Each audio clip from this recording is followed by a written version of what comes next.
So with that, I'm very much looking forward to our kickoff panel.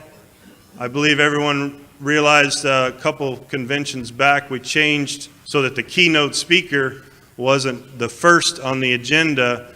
For me, I really want to try to kick off each convention with probably one of the most educational panels, the most impactful panels, but one that really draws the attention of the industry.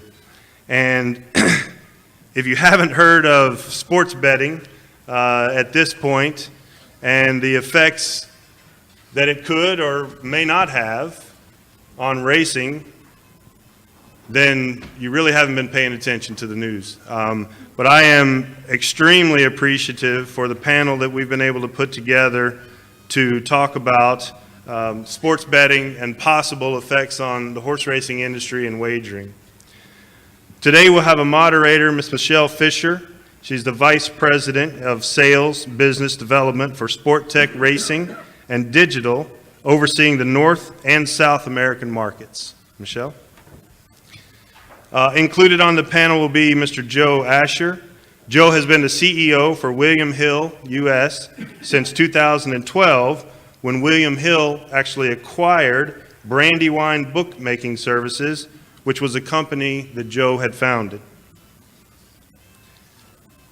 Also, we have Alex Waldrop. Alex is the president and CEO of the National Thoroughbred Racing Association, where he leads the thoroughbred industry on Thoroughbred Industry's national office for matters pertaining to federal legislative advocacy, as well as racing safety and integrity, marketing, and the promotion of the sport. And last on the panel, we have Dr. Jennifer Durenberger. Dr. Durenberger began her career in racing in 1991 in the test barn at Canterbury Park in Minnesota. Her primary role in racing has been as a regulator veterinarian. Before this audience, she wanted you to know that she spent a year at the steward stand here in Louisiana at Delta Downs before being recruited as the director of racing for the Massachusetts Gaming Commission. She had the privilege of returning to Minnesota as a steward for the past 2 years and maintains a part-time consulting business, Racing Matters. Dr. Durenberger has been following emerging sports betting issue and its potential interface with racing very closely since the summer of 2015. So with that, I will introduce and have our first panel.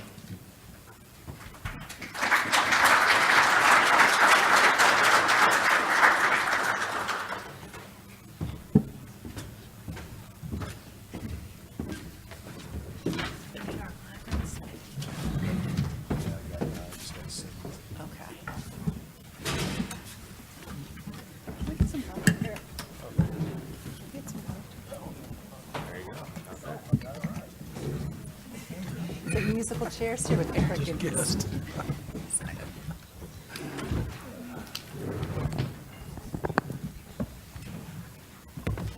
Morning. Well, I think it's safe to say the topic of sports wagering has reached a fever pitch across the United States as we wait to see what happens. The panel this morning is going to be a little bit different because I know all of you have different levels of knowledge on this topic, and I want it to be really interactive. So each of my panelists will have a few remarks, and then I'm going to ask them some questions, but I'm really going to depend on you all to speak up after that and ask some more questions. And this panel is really to talk about, what could happen and questions that you may have. For decades, Nevada was the only state to permit a wide variety of legal sports betting. In 2012, the idea of sports wagering throughout the United States was just a long shot, as the sports leagues sued the state of New Jersey to block sports wagering in Atlantic City casinos and the state's racetracks.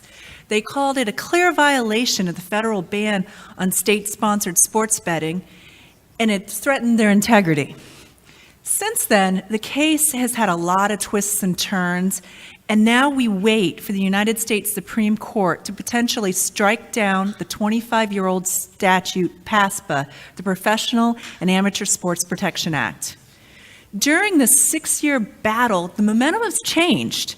We've got 18 states and 3 governors now supporting the New Jersey case. The NBA and MLB, they've come out in favor of sports betting, and they're lobbying in various states to receive a piece of the revenue. And there are close to 24 states considering bills that would legalize sports betting. At this point in time, I think it's safe to say there may be more questions than answers on how widespread sports wagering in the United States would be implemented. And our panel today is just going to examine some of the issues and discuss what this could potentially mean to the horse racing industry. We're going to begin with Alex Waldrop, who's going to give us a summary of the court case and some of the NTRA's observations.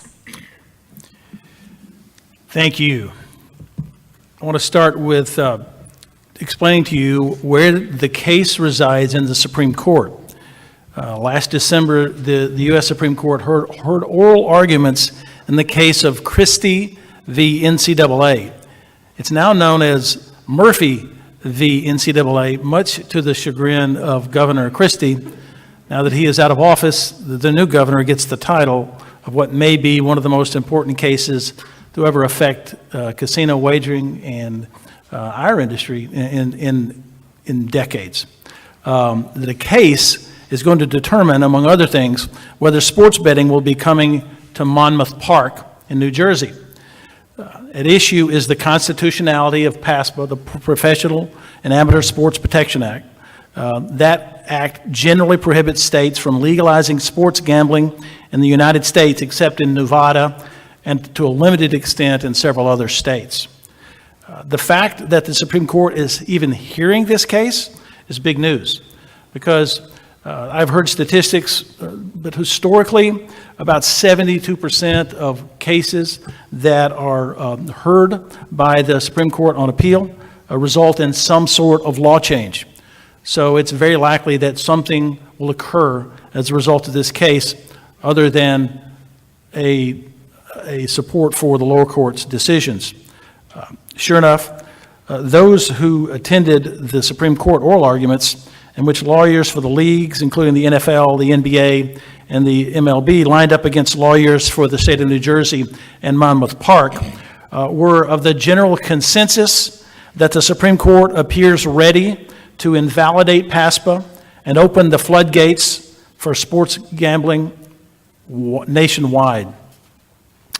This is a development that has casino operators, excited about the opportunities, and the league's very nervous.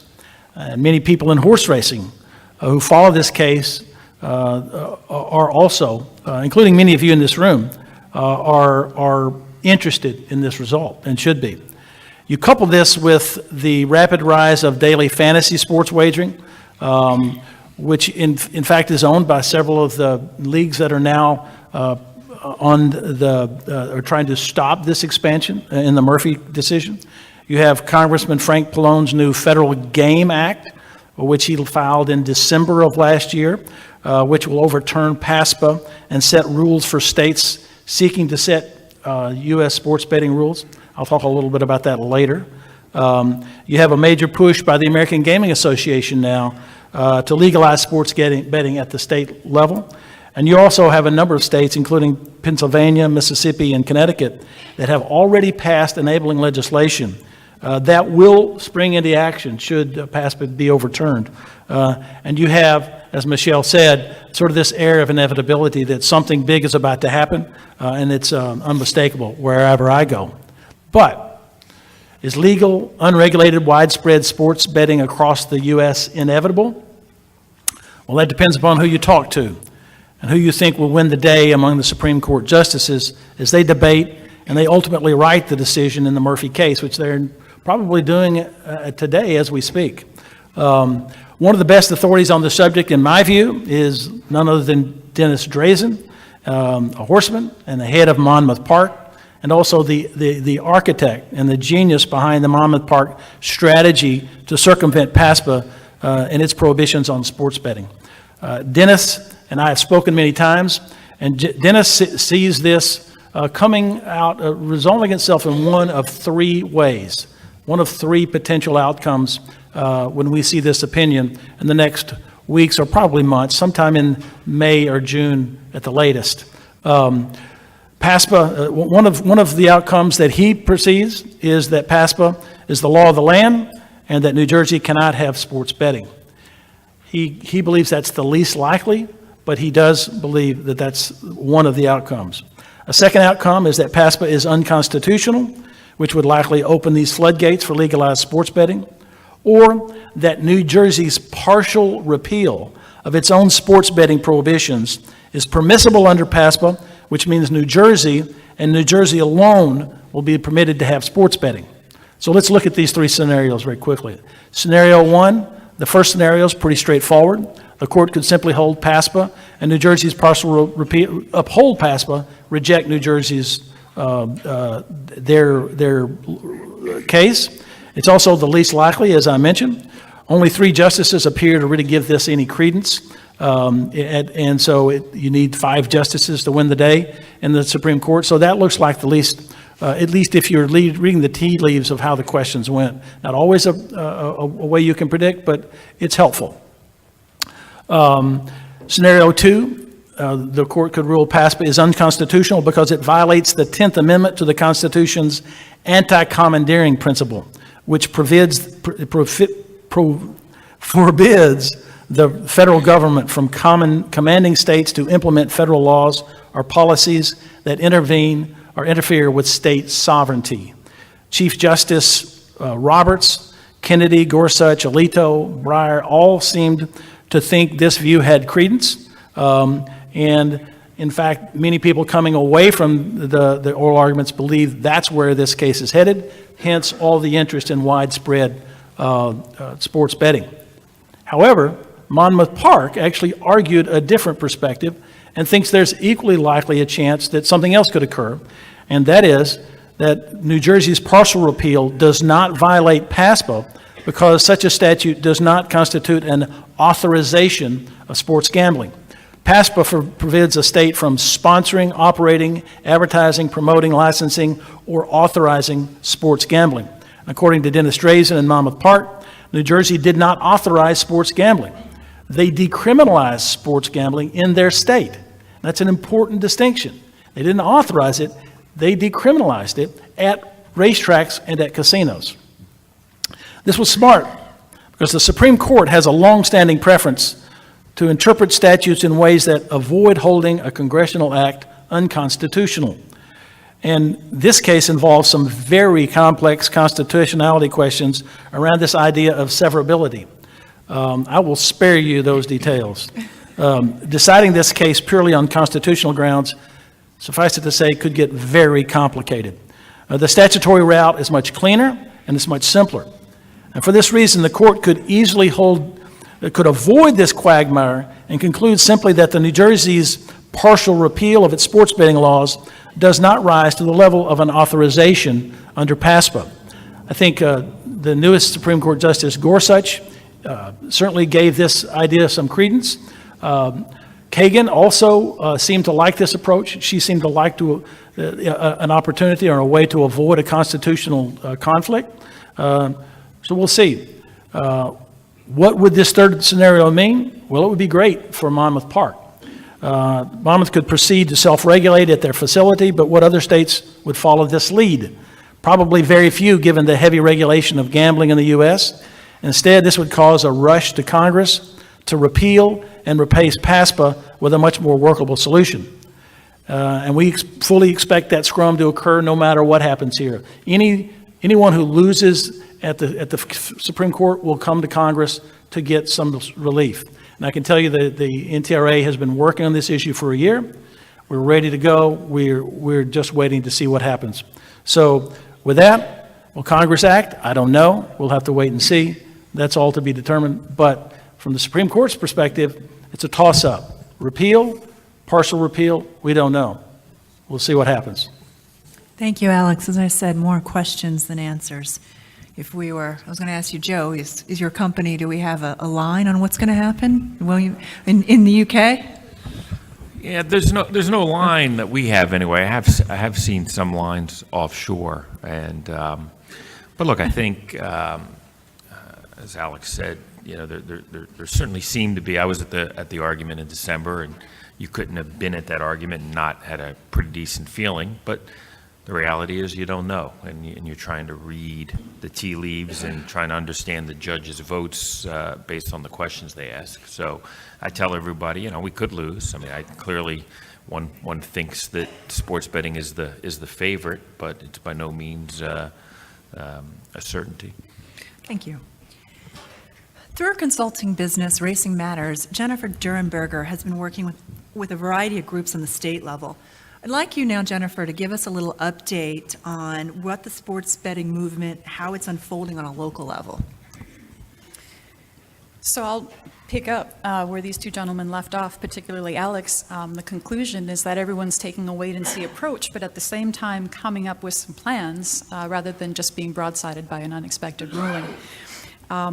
Alex mentioned that there were a handful of states that have already passed what we call this placeholder legislation, so that if there is a ruling that permits it, those states will be positioned, thank you, Eric, those states will be positioned to take advantage of that ahead of others.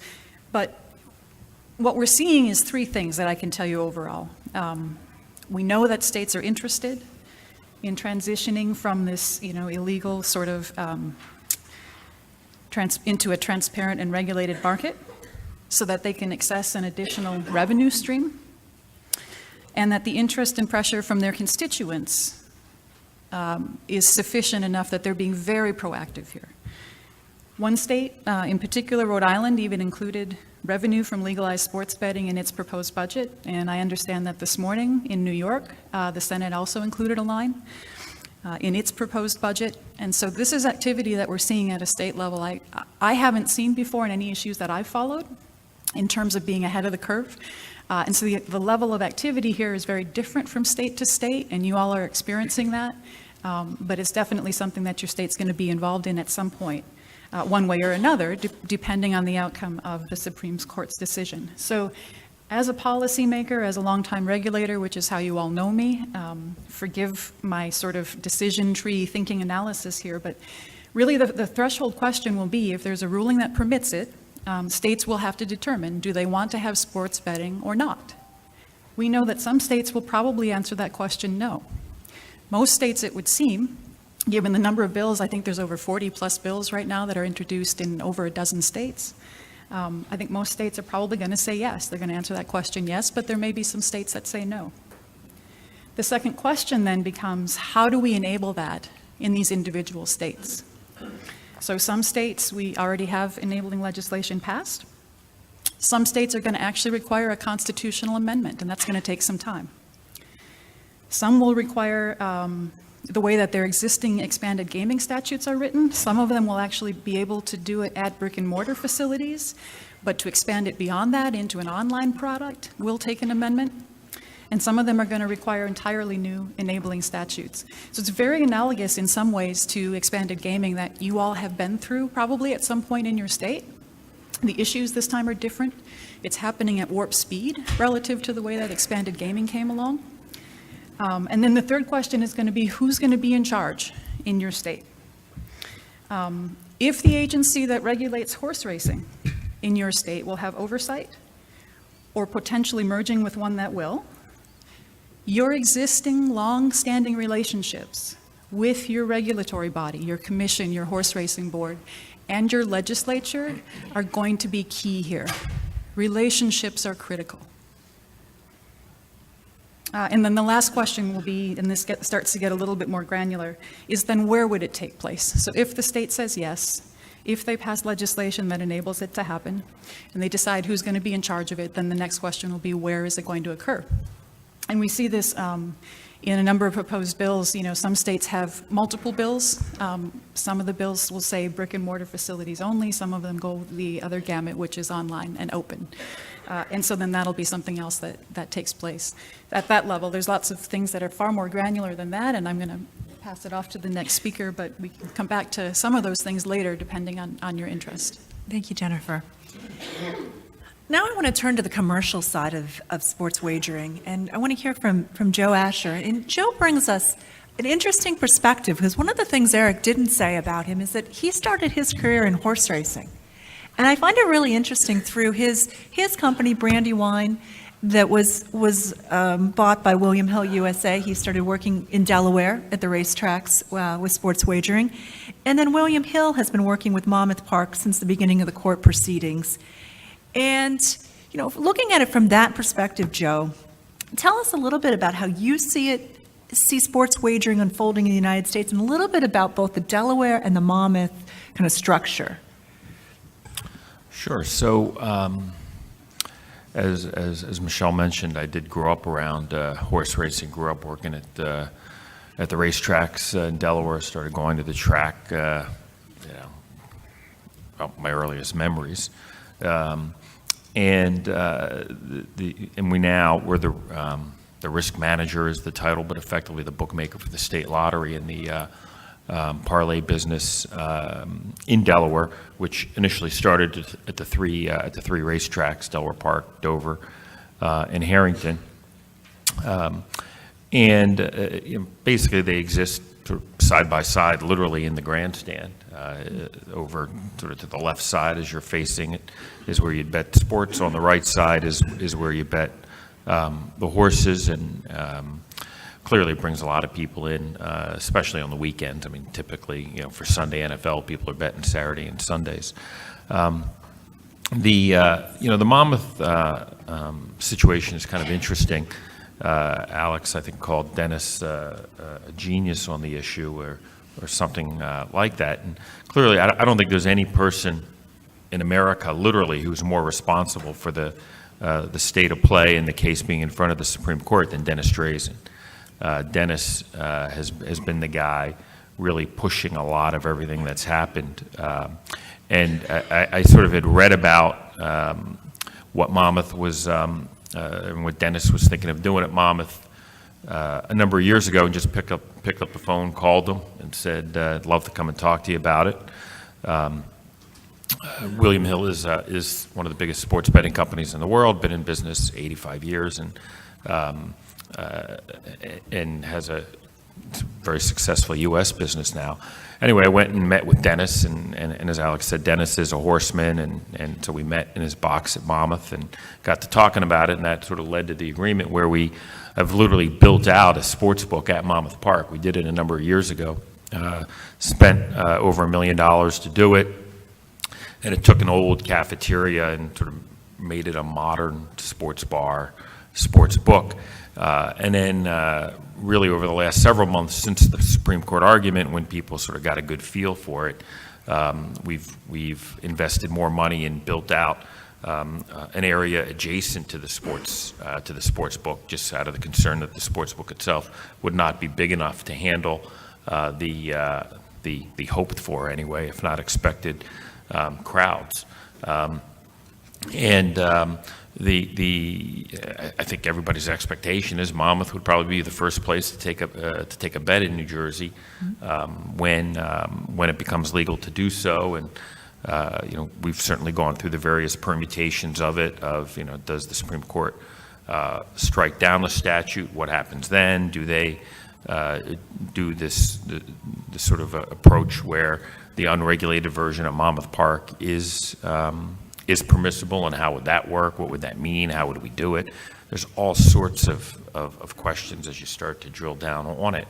But obviously, we're all sort of waiting around to see what the Supreme Court does to really know where we stand. And you see different predictions in the press as to when the court's going to rule. And the reality is, any of that stuff you should just completely disregard. It's sort of any time between this Monday, and I think June 25th is the last possible day that the court will issue decisions this term. But we are coming down into the home stretch around it.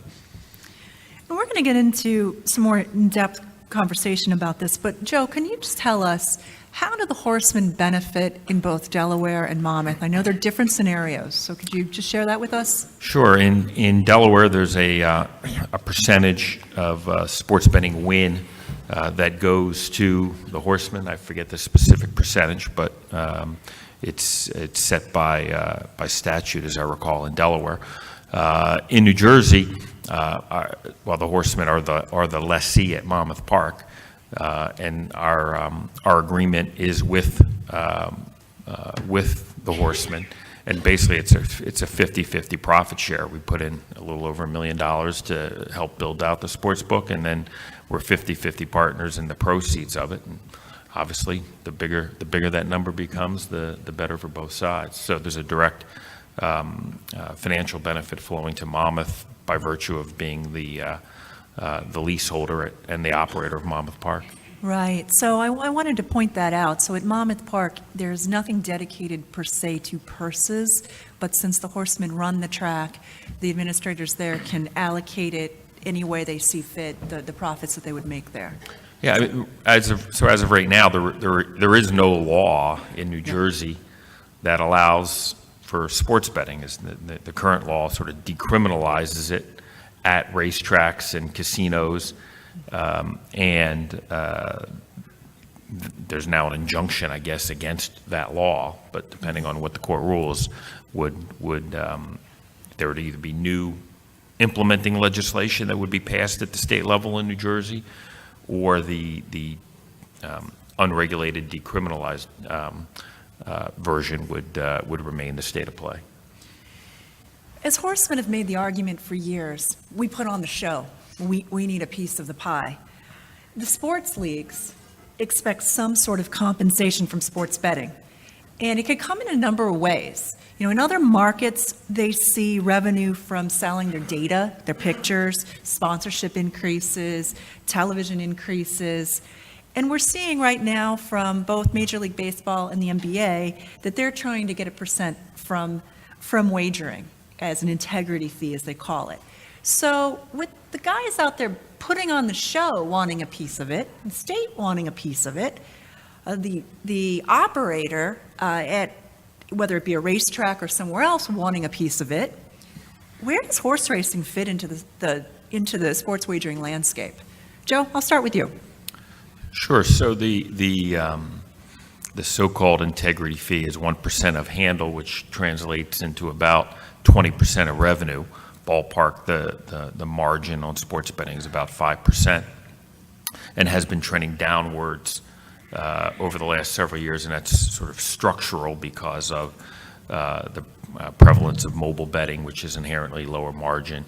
In-play betting is also a lower margin product. So, the sports leagues from time to time talk about a 10-year average or 7-year average, but you really do have to look at the last couple of years because you can see this sort of structural decline in margin, which is being replaced by or made up for, compensated with just much greater handle. I mean, handle in Nevada has been growing substantially in recent years. So even though it's lower margin, there are more dollars at play.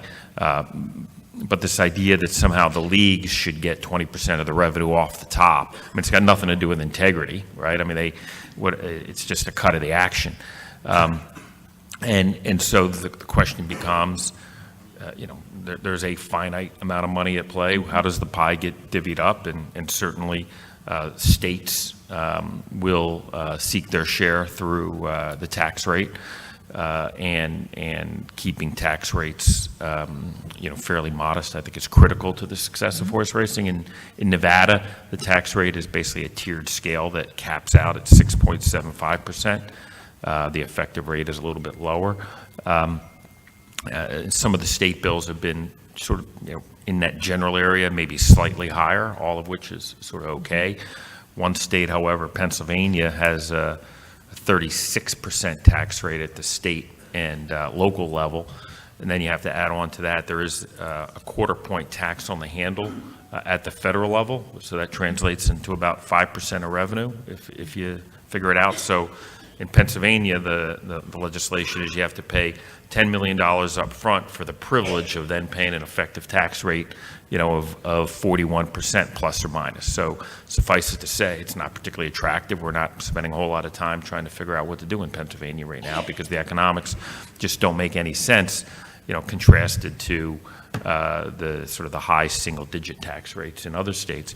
And then, look, as to a direct revenue source for horsemen like exists in Delaware and then in sort of a different model in New Jersey, ultimately it's just going to come down to legislative decisions that are going to be made in those respective states, and where do horsemen and horsemen's organizations have the political capital and the political clout to somehow be a part of the licensing process or revenue sharing process. And it's really no different sort of structurally than the issues around slot revenue in a number of states today. I think it fundamentally falls into that bucket. Thank you, Joe. I want to delve into some more things that you said, but before I do so, I want to let Jennifer, I want to hear your comments on where you think horse racing fits in this landscape. Well, I echo everything that Joe says there. He knows the numbers, and then at the end, again, you're hearing that idea that the relationships are really critical. I'm of the opinion that I think there may be a federal piece to this. We can save that discussion for later, but it's happening in your state right now. And so using the existing relationships that you have, both to get some things maybe that you don't have. I mean, we got some states, right, that still don't expressly authorize ADW. If online sports betting came to town in your state and you weren't able to get an ADW law passed, get that language in your existing parimutuel statute, that would be concerning.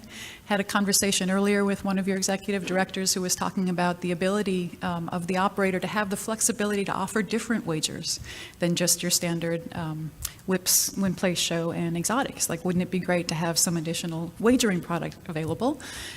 And having been a director for a commission, the ability of the commission to be flexible in granting the operator the decision to make those products available, that needs to be revisited. And so this is an opportunity for you, if some of this gets reopened, to visit and sort of go to your legislature with your wish list. I will caution you to not make this an us versus them game, which I think in horse racing we have a history of doing. I think that the potential benefits to horse racing are going to require a cooperative effort. So I'd be very careful, although I'm skeptical of some of the things I'm hearing, particularly about the integrity fee. I'm also mindful of the fact that this has to work. In order for this to work, all of our interests have to be aligned, particularly because the two things I think that are really going to be critical going forward that sports betting shares with horse racing is betting integrity monitoring and anti-doping. Those are things that we have a longstanding tradition of regulating in this state on a state-by-state basis. And I think we have a lot to offer in our experience from that. So I would look at what we have to bring to the table and to make this a cooperative effort to go forward so that everybody wins. Alex? 2 points. I think the number one intersect between horse racing and sports betting from the NTRA perspective is online interstate wagering. Because today, we in horse racing hold the monopoly on interstate online wagering on sports. Think about that. You can bet online intrastate on sports in Nevada, but if you're going to be betting across state lines, you're violating the law, and you're probably betting offshore, which is another point to remind everyone. We do have that competition illegally, but legally we are the only game in town. So we're facing the loss of that exclusivity. I hesitate to use the word monopoly because we do have the illegal competition. So when we look at this, we realize that we're on the threshold of some very different economics for the business potentially. We initially there was talk, certainly the sports leagues and the American Gaming Association at the federal level did not want to incorporate or allow for an online component. The feeling was there was too much too soon. especially the brick and mortar casinos, wanted to protect their venues. They wanted to force people to come to their tracks. Sounds familiar. But I think over time it's become obvious to just about everybody that because of the competitive pressure from online, offshore, illegal sports betting, that we can't that can't be ignored. And in fact, if you look at Pallone's Game Act, he does have a large section in there about authorizing online wagering on sports. Interestingly, there is a carve-out which tells you that we are respected in Washington, D.C. There's a carve-out for the Interstate Horse Racing Act, which means we won't be subjected to the Game Act legislatively. The Game Act that puts this whole area under the auspices of the Federal Trade Commission. We won't be regulated by the commission. We'll be exempt, but we'll have that competition. So how that plays out, if there's any federal legislation, we're looking into that to see what, if anything, we can secure in return. Not sure we can stop this at this point in time if as I mentioned earlier, we see either PASPA is going to be overturned, in which case all bets are off, and there'll be some rush in Congress to regulate, similar to the Game Act, or Monmouth Park will be, or New Jersey will be the sole winner, in which case other states won't be able to participate, and then they'll come to Washington, D.C. to get their share. So either way, we think Washington's going to be the seat of a lot of activity over the next 2 to 3 years. But our biggest concern right now is that online component and the Interstate Horse Racing Act, which frankly offers a great model for sports betting if they're able to accomplish a workable interstate wagering model that it does not violate the Wire Act. Yeah, if I could just follow up on a couple things that Alex said. First of all, it's a little unclear to me to say that, if in the scenario where it's unregulated, it would be limited to New Jersey, and New Jersey would be the only winner. I'm not sure I necessarily see that. I mean, another state could take the same approach. It would be harder to do in Delaware, where all gambling runs through the lottery, because there you do have the state action. It's a point well taken. I meant to say, initially, it would move much more slowly. Yeah, I mean, I think you do have to get sort of comfortable with the idea of we're going to unregulate it, leave it to the private sector to regulate itself entirely. And then sort of what happens, if anything, in Congress is another question, right? I think if PASPA is just overturned, I'm not entirely sure that you see anything happen in Congress in the near term, because historically gambling is a matter that's regulated by the states. Yes, there's the Interstate Horse Racing Act, but the vast majority of regulation of gambling happens at the state level, as you're all familiar with from state racing commissions and in the gaming industry, it's state gaming commissions and Nevada Gaming Control Board and things of that nature. So I'm not 100% sure that in the scenario where PASPA is unconstitutional, that there is necessarily congressional action. I mean, right now, obviously, you just have no idea what's happening in Washington, right? It's just sort of another kind of head scratch almost every day, it seems like. So certainly, I think that's why, as Jennifer mentioned earlier, you see these states sort of taking action to get ready. A bill just passed in West Virginia. I think it became law Friday night, if I'm not mistaken. And you didn't have these league fees or other league provisions. They did not make it into the West Virginia bill, in large part because of the effort of the gaming industry and the racetrack operators in that state, and certainly keeping those types of provisions out of it, I think, are relevant. So ultimately, what happens in Congress at some point in the future, obviously, nobody really knows. But I'm not entirely sure that federal congressional action is something that has to happen in the near term. It is certainly not inevitable. That's absolutely correct. But people will be there, they will rush to Congress if they feel like this legislation hurts them. And I think the first group to do that will probably be the sports leagues. They don't like this. They don't like sports betting. Certainly NFL doesn't. Major League Baseball and NBA appear to be getting comfortable with it. NFL wants nothing to do with it.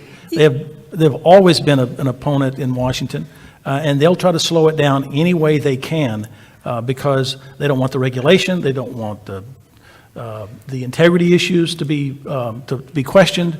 They're a formidable opponent as well. But if they see anything threatening their sovereignty, if you will, maybe we can treat them as a separate country in some ways. The NFL is going to go to Washington and try to get something done. Not saying that they will, because it is very difficult to get things done in D.C., but they will show up and try to make something happen that benefits them. You know, it's kind of interesting, though, to see the evolution of opinions on this from the sports leagues, as Alex intimates. Keep in mind, it really wasn't that long ago, maybe 10, 15 years ago, when Las Vegas was not allowed to advertise during the Super Bowl. And had nothing to do with gambling. You know that commercial, what happens in Vegas stays in Vegas. The Las Vegas Convention and Visitors Bureau wanted to pay, I forget the number, but, substantial amount of money to show that commercial during the Super Bowl, and the ad was rejected. Like, we're not going to maybe it was $500,000, $300,000, whatever it was. That ad was rejected from the network broadcast. Fast forward to last year, you had a 31-1 vote to move the Oakland Raiders to Las Vegas, and the arena the stadium is being built adjacent to Mandalay Bay. So we've gone from you can't advertise the city in the Super Bowl to we're going to put a franchise right next to Mandalay Bay. And so that's sort of a somewhat significant shift, I think, in attitude. And we talk about Major League Baseball and the NBA. I mean, they are plaintiffs in the New Jersey litigation. They change sides. And there's sworn testimony under oath about the harm that's going to be caused by sports betting to, just give us a cut of the action, it'll be okay. So, opinions seem to have evolved on the topic. And then, really you have, the NFL, they play in London at Wembley Stadium now, where, you're sitting in the stadium, you're betting on the game today at Wembley Stadium, and that doesn't seem to have caused a whole lot of harm to the National Football League. I would suggest probably less harm than the debate over whether players should kneel or not during the national anthem. And so I guess the last thing I'd say on the England point is the most successful sports league in the world, I think, is generally understood to be the English Premier League, which has all the big soccer teams, Manchester United, Arsenal, Chelsea. And they, of course, have thrived in a market with widespread legalized gambling and no integrity fees, by the way, no requirement to buy official league data, by the way. But then the reason is because the bookmakers spend huge amounts of money to market the product. And what does that do? That drives interest in the product, which leads to more viewership of the games, which leads to higher revenue. And so you have this virtuous circle that flows from the sports betting indirectly to the leagues. And then, of course, I think it's about half of the English Premier League teams wear a betting company shirt. I mean, they're sponsored literally on the shirts by the betting companies. And that model seems to be doing okay for the English Premier League, which is only the most valuable, sporting body in the world. So I think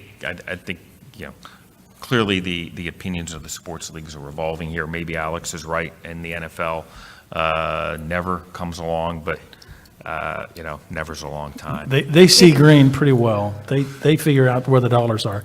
They're big investors in daily fantasy.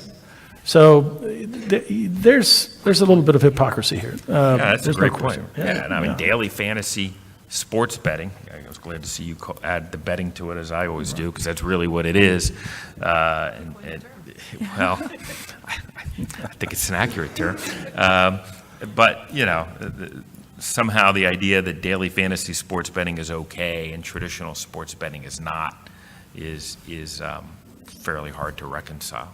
I think it takes us all back to the point we made earlier about the pieces of the pie and where the revenue is coming from and the changes of opinion based on revenue. What's interesting is both the NFL and the NBA, they have deals with a company in the UK called Sports Radar, and they're the parent to Bet Radar, and they basically sell their data and their picture rights.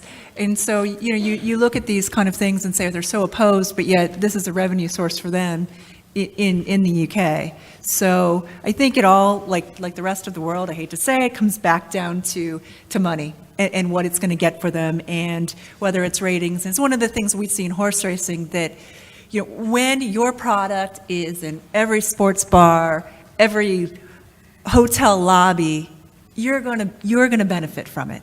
And that's the one thing horse racing we kind of missed out on when we missed the boat on television, probably back in the 50s, is having that exposure. So sports betting will bring exposure, further exposure to the leagues. Now, getting back to the pie, one thing we have to remember, the difference between sports wagering and horse racing. Horse racing, as you know, we're pari-mutuel.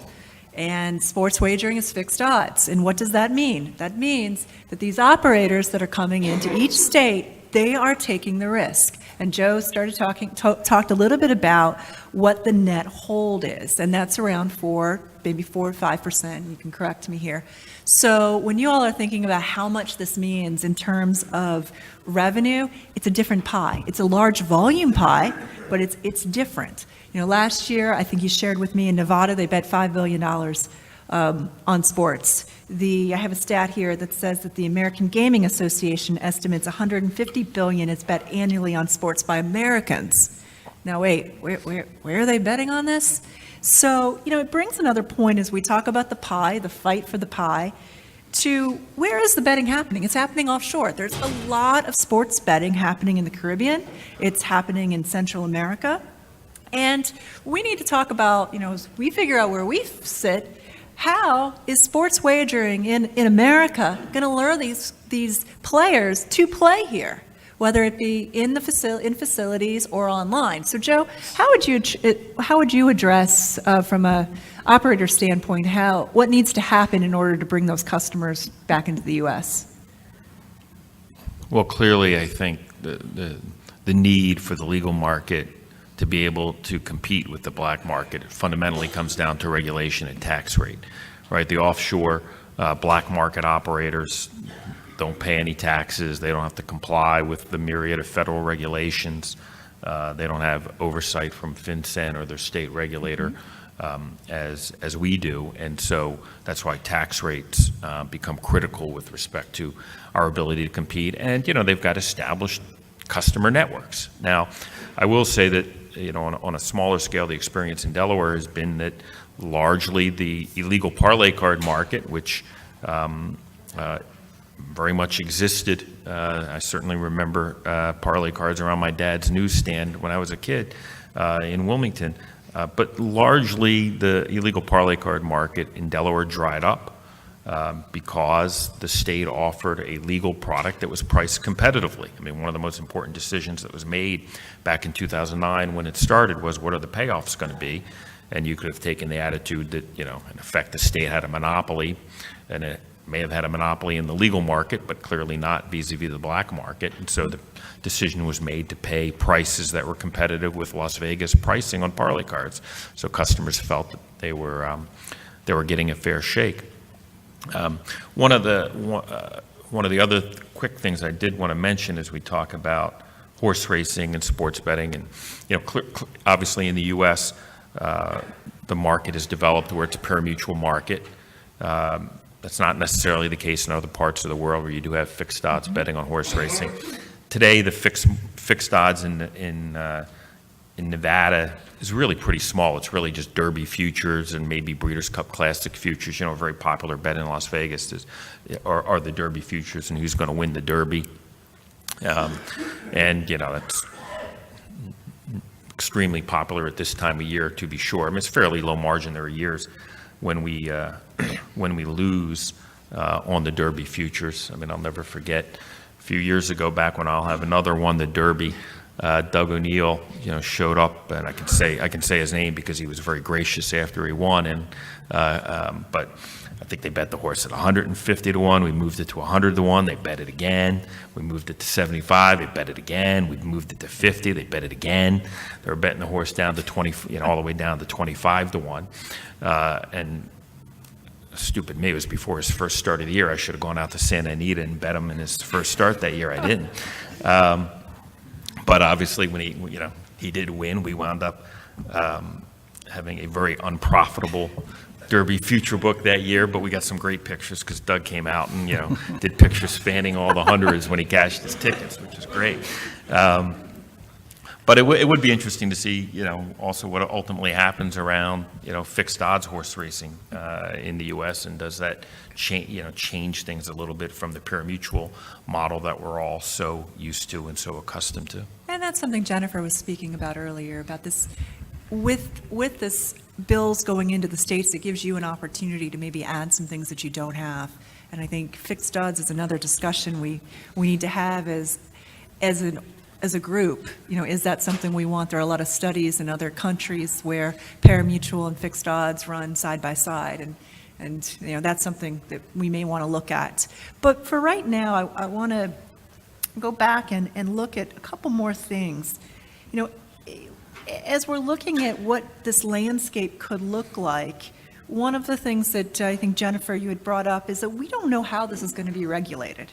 We don't know if it's going to be racing commissions, lottery commissions, gaming commissions, newly minted sports commissions. And we talked a little bit about how the leagues and the states are looking towards horse racing, especially the Interstate Horse Racing Act as maybe a model. What would you say at this point, Jennifer, where do you think that's going to go as far as regulatory? It's a tough one. Alex, Crystal ball. My answer to that would be purely speculative. Alex, are you in on any conversations that are? Well, where we focus at the NTRA is mostly at the federal level. What would or could Congress do? And the GAME Act that I've been referring to is an example. Frank Pallone, who is a congressman from New Jersey. Very good friend of Dennis Drazen's, and a good friend of the NTRA and the horse industry. Congressman Pallone has put together a GAME Act, which is essentially a consumer protection act. It doesn't purport to regulate in any specific way how games are conducted. It doesn't give any specifics about the regulation at the state level. It simply sets forth minimum standards, covers things like licensing, reporting of information. It covers taxation, financial disclosure. It also has an integrity provision, and you have to have some sort of integrity monitoring in place at the state level if you're going to conduct this. Interestingly, it doesn't specify any kind of drug testing or anything of that nature. It simply says there has to be some integrity monitoring. And it puts the Federal Trade Commission in control and gives them regulatory authority to write regulations that would support the bill. And as I mentioned earlier, it also allows for an online component. It doesn't go into any detail about interstate online wagering. It doesn't address the Wire Act directly. I think indirectly it would repeal or limit the effect of the Wire Act on online wagering on sports betting if they otherwise complied with the GAME Act. So it's a well-constructed bill. Congressman Pallone actually conducted hearings. He's taken information. He's really gone sort of through the regular orders, which you don't see in Congress much these days. So it's a well-drafted, well-constructed piece of legislation. But it is short on details. It's left to the FTC to write the regs, and it's left to the states to really specify how they do these things. It simply sets minimum standards. I should also mention it deals with compulsive gambling. It also deals with underage gambling. So they want protections there as well. Those are things that may layer on costs. They may make these operations less competitive, but also it should provide some certainty for consumers. You know what you're buying. You know that there are protections in place, so maybe that gives a competitive advantage to the onshore legal regulated betting model as opposed to the offshore illegals, because they're not going to have these same protections. The same caveat always applies. Congressman Pallone has put forth a bill, well, I should say, lastly, it does repeal PASPA. It eliminates PASPA congressionally, which is the cleanest, simplest, easiest way to do it. Problem is you can't pass that bill because, back to our friends at the NFL, they don't want this bill to pass. And they've been able to successfully block any attempt at repealing PASPA. If the Supreme Court opens the door, either by repealing or partially repealing PASPA, that's when this bill begins to get a little momentum. Does it arise to the level of passage? I don't know. It's hard to tell. Lots of parties show up. You get the leagues, you get horse racing will be there. You'll certainly get the casinos there, and they're not on the same page about these issues as well. Lots of mouths to feed, tax rates, state interests. This bill is, the GAME Act it gives local enforcement to the attorneys general. It also gives national enforcement to the FTC, and they have to share jurisdiction. So there's some of those federal issues that have to be worked out. I think it is well drafted from a constitutional perspective. It would pass muster. The question is whether it can be passed in this Congress or any Congress. Interesting, you have to ask yourself too, if you have a split in the House and Senate, if these midterm elections go in such a way that the Congress, the Republicans lose their majority in the House, how does that affect this piece of legislation? I think you'll see it gives it a slightly more chance, because you'll see the Democrats probably more likely to pass a piece of federal legislation repealing PASPA and regulating gambling. If it remains a Senate-led, or probably a Republican-controlled House and Senate, it's a more difficult, heavier lift, not likely to pass. So lots of things that have to take place over the next 6 to 9 months before we'll know what's going to happen at the federal level. Stay tuned. We're there. NTRA is on top of it. We have a seat at the table for the industry. This table includes all the players I've talked about, the sports leagues and the big casinos, and we're well positioned. We've got great friends and Senator McConnell and others who certainly will look after our interests. But the Supreme Court really holds the key here, and if they open it up and if they repeal PASPA, it's going to be a lot's going to happen very quickly. Jennifer, do you have anything else to add? I might have misunderstood your question, but that was actually really a good summary of. I used it. I wanted to get it in, so I said it. You didn't even answer the question, were eager. Alex. I know that. It's called bridging. It's okay. This is the round table. But, in parallel, I heard Alex saying some things that are in the federal bill, in Senator Pallone's bill, that we're seeing at the state level, right? So the things that make legislatures comfortable are those kinds of things that he was talking about that bill contains. So the know your customer type things, the responsible gaming type things. And those are things that your racetrack operator, if they're not owned by a gaming company, they are probably in partnership with a gaming company. And legislatures are very comfortable right now with the way that those kinds of concerns are being addressed by our operators.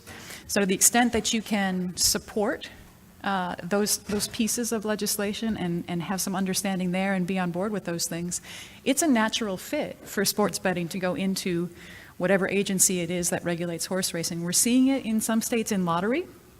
The West Virginia hearings were fascinating. That was a united effort with the operators, as I understand it, and the agency.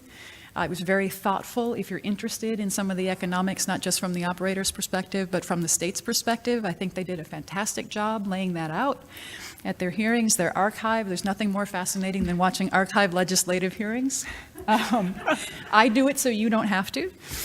And Joe, by the way, was a celebrity in New York at that hearing. But these things are going on, and it is evolving. The talking points are evolving, as he mentioned. Yesterday in Kansas, anyone here from Kansas, by the way? Okay. Kansas in the house. The talking points of the leagues are shifting a little bit. So I heard the attorney for Major League Baseball say that one of the pieces of the integrity fee is going to be used to educate officials and players about what it means to have wagers being taken on their games. And I thought about the analogy in horse racing, which is exchange wagering. I'm on one of the many hats I wear. I'm on the board of directors for the Racing Officials Accreditation Program. We have a table outside. And when we started looking at bringing exchange wagering into the states, we learned that not all of our officials understood that exchange wagering was already taking place on the races that they were officiating. Not here, not in their state, but that exchange wagers were being taken on those races overseas legally. So we said, we have an education problem, and we started adding it to our continuing educations. Curtis Linnell is here from the TRPB. He came and did the circuit, both at the rope level and also at some commission meetings at the Association of Racing Commissioners meetings. And we did that because we knew there was an education problem. We thought it was important. We didn't charge the industry for that. We did that as part of our own initiative because we thought it was important. So the talking points are shifting a little bit. The leagues are getting a lot of negative feedback on the integrity fee for a number of reasons. But horse racing, again, has something to offer here. I'm going to take it back to the horsemen and the consumers here. And let's walk back for a minute to when racinos came about. You know, we all know that it kept many racetracks alive, the purse money that's generated from VLTs. And we also know that VLTs increased purses through the legislative commission to the purses. It brought people into the buildings. It revived the buildings. The food and beverage went up. There were people there, but they weren't really suddenly saying, oh, look at this horse racing. Let's bet on that. We did not see a lot of crossover in betting happen. It was good for racing. It was good for the facilities, but we didn't see a lot of people suddenly love horse racing because they walk in the building. Joe, you operate full sports and race books in Nevada. What kind of crossover between racing and sports do you see? And what can we expect to see if sports is there in these facilities? Well, I mean, look, racing in Nevada, racing's tough business. It's tough business, right? We do great 5 days a year, Triple Crown and 2 days of Breeders' Cup, and the other 360 are a real challenge. It's a real struggle. And it's all the issues and reasons that you're familiar with. We probably spend a disproportionate amount of time on racing just because I grew up around the racetrack, and Dan Shapiro is an old racing guy, and we just care about it and try to focus on it. But it's, at least for us, it's very heavily dependent on individual customers and whether they're coming or not. And trying to give them a product that they like. We've just opened up, it's been about a year now, I guess, a race book in Iowa, in Council Bluffs at the Caesars property there, and it's actually starting to pick up a little bit and grow a little bit. Clearly the crossover there is around the big events. Okay. And people, everybody wants to make their Derby bet, and Breeders' Cup gets a lot of focus and attention. Day in, day out, it is tougher for sure. Maybe it's a little different around the marquee meets, as you guys know, Del Mar and Saratoga in particular. I mean, I'm out in Del Mar every summer with my kids, and we love it, and it's a happening. A Tuesday at Finger Lakes is a little tougher, and so I think just a recognition of the reality of that the racing industry is facing, and then just trying to do as much as possible to promote the convenience of wagering, and certainly the ADW business, I think, is helped make racing more convenient, and the crossover exists around the big events, and when people get interested around a particular horse, obviously that becomes another thing that that generates a lot of interest. So I think it's safe to call it more of a complementary product. It's bringing people in the doors. They may be going somewhere else. You're bringing them into the racetrack.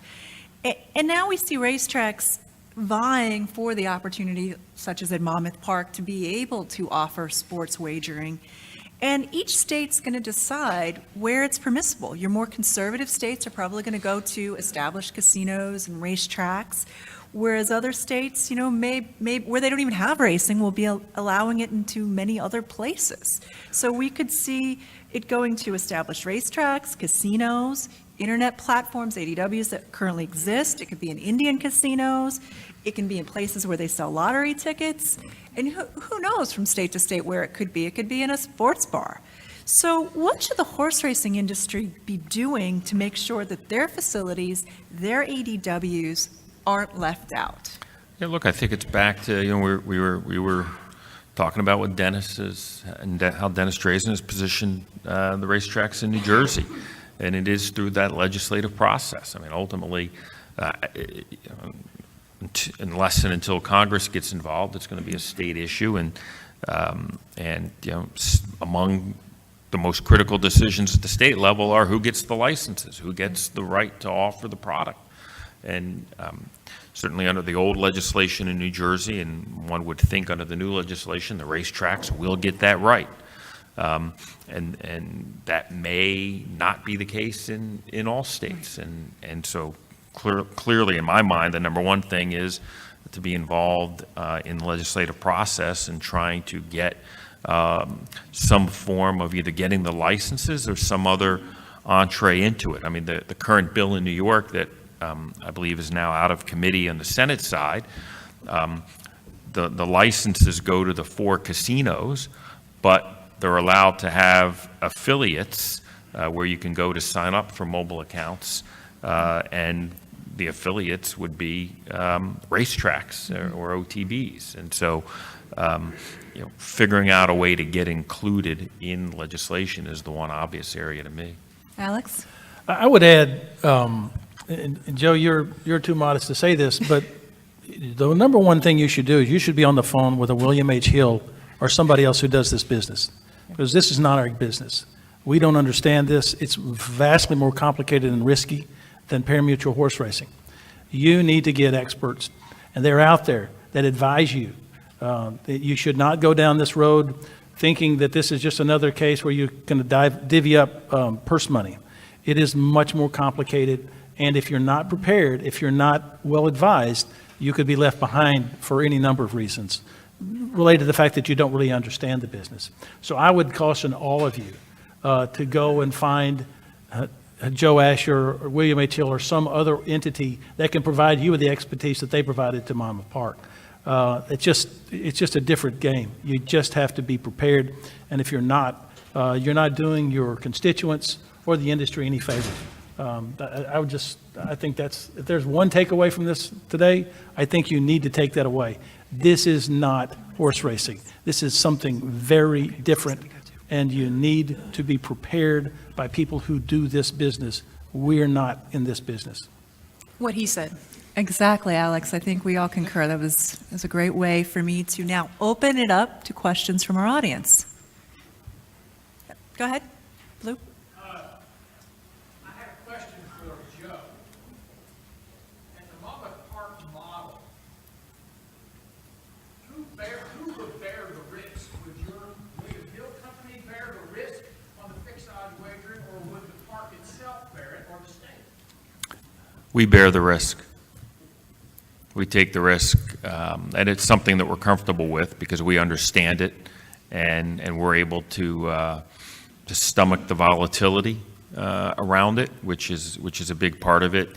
I gave the example of the Derby futures a few years back with I'll Have Another, and there are others. I mean, this year on the Super Bowl, it was not a particularly good result for the Nevada casinos, and we had a couple of very large wagers on the Eagles this year, which made it a very difficult Super Bowl for me because being from Delaware, I'm a lifelong Eagles fan, but yet having to root for Tom Brady on the Super Bowl.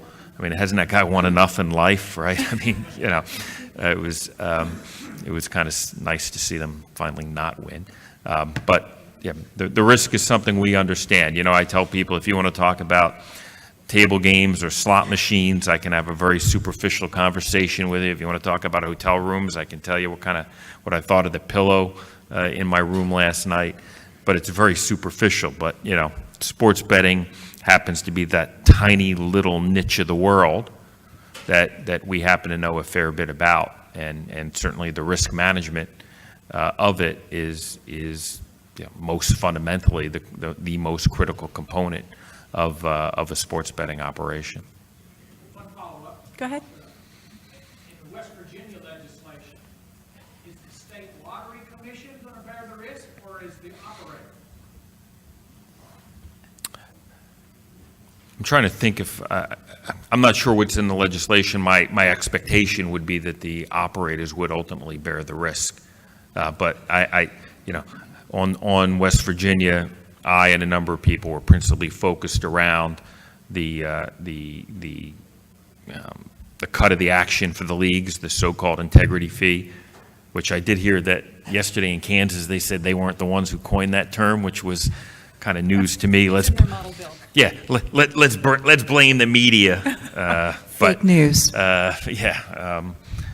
Jennifer says it's actually in their model bill, but it's kind of interesting that they would then say they didn't come up with the term. But be that as it may. Did they tweet it out? What's that? Did they tweet it out? Maybe so. But the other big issue that's in some of these bills that folks have been focused on the data issue, one of the things the leagues want is for operators to have to buy the results from a league-approved data source, right? Which is just another way for more money that gets directed, because there's no way you could be comfortable that market rates would be charged for that information. So, like, think about that. Like, literally, you can see the results of the Super Bowl on TV, but you can't enter the results in the system to pay the winning bets. You'd have to buy the result from a league-approved data source, right? I mean, it's unbelievable. Clearly, that's not the model in Nevada today, where we enter the results. We're on the hook if we put in a wrong result. The Gaming Control Board will expect us to pay according to the correct results. So I just would expect in all these states that the state itself won't take risk, that the operators will be the ones to take the risk, and then they can contract with private parties as to how they're going to handle that type of risk. Next. Word. Bill Long, Political Markets. Alex, I have a question for you as it relates to racing. If in fact the Supreme Court strikes down the federal law and sports betting potentially could be adopted in multiple states, how do horsemen go to work to make sure they get a portion of that pie that's going to come from the expanded sports wager? Well, I think we've already said that the likelihood of that scenario, which is wide open expansion, is at least a coin toss. And if that coin comes up heads and it's open season, your first job is to get an advisor, get somebody to help you understand, get with other operators in your jurisdiction, come up with a plan jointly for the industry to go to your state house and to lobby for legislation that's racing friendly, making sure that racetracks can become the locations. That's got to be done quickly. And in some states, it's too late. Pennsylvania, it's just too late. The problem with that is we have a lot of affiliates that are small, that don't have sufficient funds to hire the lobbyists, the experts, that don't have enough, let's say, influence with the legislature to really be able to carry an agenda of their own. What do we do in instances like that? How do we handle it?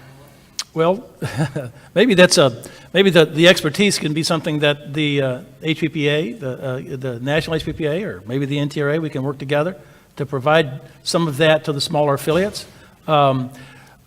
Ultimately, we don't have any model legislation at this point in time. I don't have a model piece of legislation that says how to do this.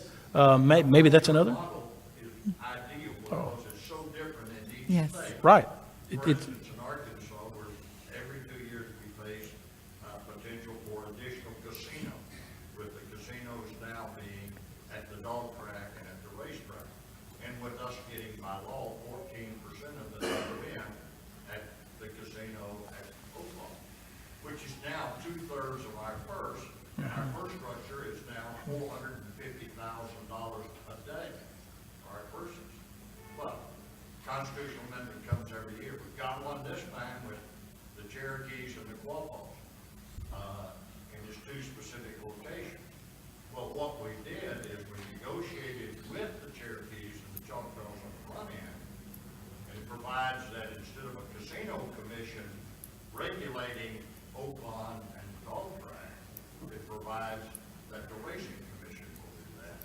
2, it provides that the 14% net win that we get for purses at Oakland, that's in the constitutional amendment Right. that they must get.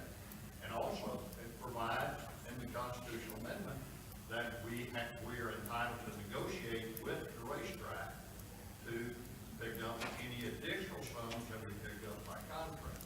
So you're going to almost have 27 different scenarios. That's right, because, as you say, many states are going to have pass constitutional amendments to even allow it. Kentucky, for instance, is another state which Constitution probably prohibits private parties from engaging in sports betting. A lot of states, that's going to be the threshold question is, okay, what's the constitutional amendment going to look like? There may not be pressure in some states. This is going to be controversial in some states. It's hard to say. As you point out, every state's going to be different. But we do know that, what was it, the number 40 states that are I'm sorry, it's 40 bills that are out there. And if you're in a state where one of those bills has been put in the hopper, I would go get that bill immediately and start looking at that, because you may have already missed an opportunity. This thing is going to move quickly. And so I think you're well advised to move as quickly as possible to get your arms around what's happening in your state and get a seat at the table. And how big a seat that is, I don't know. But if you're with the operator, it's a bigger table, bigger seat.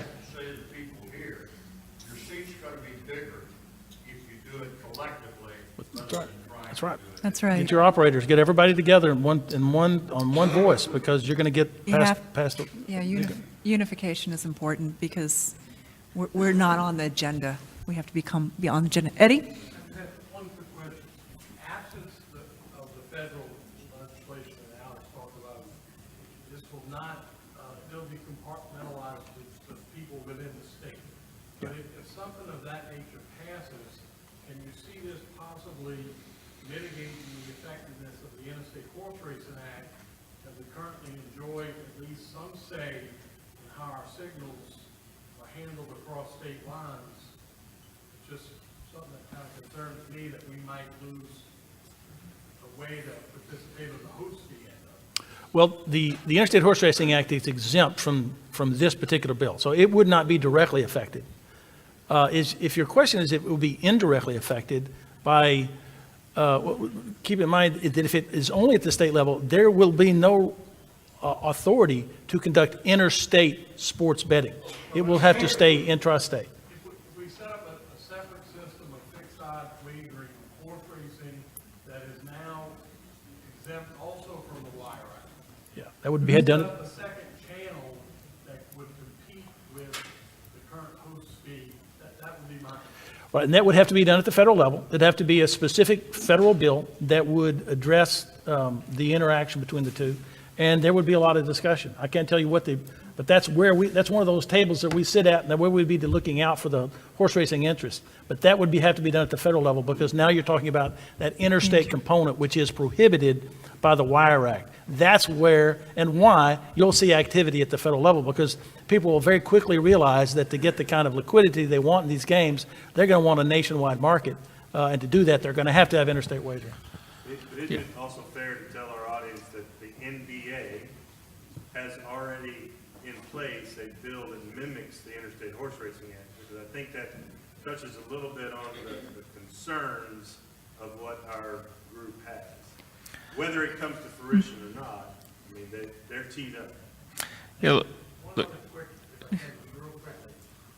Absence of a federal legislation, given that horse racing, let's say the Horse Racing Act, lets us cross state lines. Could just repealing this allow for an expansion of the exchange wagering to multi-states that is currently being done in one state in the country, without having federal legislation? I don't think so. I don't think so. No. I don't think that, well, the Wire Act still exists, and it would apply no matter. yeah, just on the point about the Wire Act, obviously, so the Wire Act expressly applies to sports betting, right? There was some debate as to whether it applied to other forms of gaming, and ultimately the DOJ said no. Everybody agrees the Wire Act applies to sports betting, and that's why, in Nevada, we're required to locate the telephone every time somebody places a wager and make sure that they are physically located within the state of Nevada. I would expect that in those states that choose to allow sports betting, the same requirement will be there. You'll have to physically locate the individual in a state, and the bets themselves cannot be transmitted across state lines. I mean, that's what the Wire Act says. And I think, generally speaking, most people are sort of fine with sports betting if PASPA is overturned, but the Wire Act remains. And, look, the reality is there happens to be one person who really cares about the Wire Act and has, a substantial amount of resources to deal with that. And so, at least in the near term, while that individual has such an interest in the topic, I think, the focus is on an intrastate approach. One quick question. Let's assume we're at the state legislature now and the horsemen are there. What's our argument that, to support the notion that William Hill, which is running sports betting, should share revenue with the horse industry? Why? Well, yeah, it's not really William Hill, it's whoever are the licensees. Yeah, it's whoever are the licensees in that particular state would be the party, and then it's just that legislative decision of, how's the money going to get split up between the state, potentially the leagues, at least in their view of the world, and then potentially horsemen. But why should it be split with the horsemen? You're talking about wagering on basketball. Why should that be? So when expanded gaming came to town, there were two arguments that resulted in the racino model. One was satisfying the NIMBYs, right, the not in my backyards. So expanded gaming offered at racinos was a way to expand the menu of gaming that was available at existing premises where gambling was already occurring. The other was the cannibalization argument. In your industry, and I'm so glad that this came up because I love this point, and Eric knows what I'm going to say, you all have been granted occupational licenses from the state. You are small business owners. You are thousands of small business owners, and you have the privilege and the blessing to work in an industry that has economic impact for your states in very large numbers. In my state of New York, it's over $4 billion with a B. Even in small states, it's tens of millions of dollars because your small businesses sustain green space, you've got all of the tax base, you've got all of the small businesses, the ancillary things that go out into the agribusiness, it's just incredible. That economic impact argument is still very, very relevant. So to the extent that there may be some cannibalization, that's your argument there. That's your counter argument. There's opportunities here to bring new customers in. If we get with the operators and they have some creative marketing and things like that and ways to entice people who are interested in sports betting and basketball to bring them over on the horse racing side and look at that. But there is also the opportunity to lose customers if we aren't forward thinking in the products that we're offering. So I think the answer to your question is the revenue sharing, it's the economic impact of your industry because your industry supports just the rural economy of every state as opposed to a handful of franchise owners and leagues. And I think if you don't get it directly to the horsemen, having it at racetracks, having it on our ADWs, is still very important to horse racing. We don't want to be left out as an industry. Even if you're not seeing the money going to your purses, you want them in your building, because if they're not in your building on Saturday or Sunday, they're going to be somewhere else, and they won't have the opportunity to bet on horse racing. So you also have to look at it from those terms as well. When the tracks are doing well, you hope that there's some trickle down to you as well. And there may be some, as we've seen it, Monmouth, which is a unique situation, you may also be able to, as a horseman's group, negotiate with the track for some other advertising, some other things that may happen on the horse side, if sports wagering does well for them. Okay, I think we've got someone hovering here. So thank you all for sitting and listening and participating through this panel, and thank you to our panelists. 30 minutes?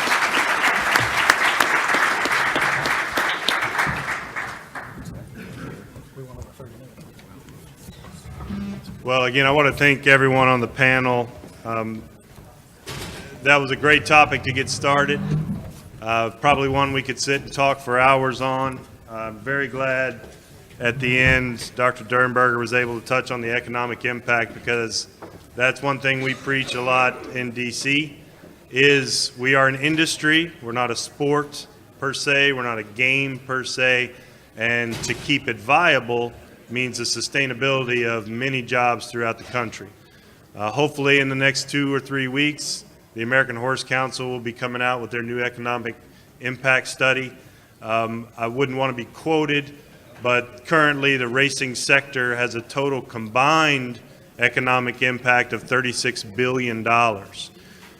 So that's a lot of money, and it means a lot of money to federal representatives in DC for their states. So we use that repeatedly in various arguments for you guys. So thank you again for the panel. It was great. I know when you start off with a panel that runs 15 minutes long and could probably go 2 hours long, that was a great topic that everybody wanted to be informed on.